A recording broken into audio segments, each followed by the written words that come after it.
Hi! ఇవాళ మీకు ఎంతో టేస్టీ అండ్ హెల్తీ రెసిపీ జొన్న రొట్టెలు చూపిస్తున్నాను. చూసారు కదా ఎంత బాగున్నాయో. ముందుగా ఒక బౌల్లో వాటర్ ఉప్పేసి బాగా కాచి పక్కన పెట్టుకోవాలన్నమాట. దాంట్లో కొద్ది కొద్దిగా జొన్న పిండి వేసుకుంటూ చూసారు కదా ఇలా మిక్స్ చేసుకోవాలి. ఒకవేళ ఇన్ కేస్ జొన్న పిండి కానీ ఎక్కువైతే దాంట్లో కొద్ది కొద్దిగా వాటర్ పోసుకుండాలా. ఓన్లీ వేడి వాటరే పోయాలా, చన్నీళ్ళు పోయకూడదండి, జొన్న రొట్టెలు రావు. చూసారు కదా ఇలా ముద్దలాగా చేసి పక్కన పెట్టుకోవాలి.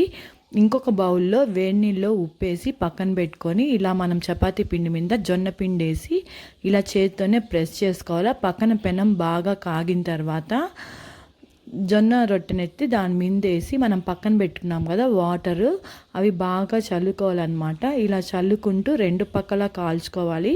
చూసారు కదా అలా ఎమ్మి ఎమ్మి ఎంతో టేస్టీ అయిన జొన్న రొట్టెలు రెడీ, తినడానికి సిద్ధంగా ఉన్నాయి. Thank you.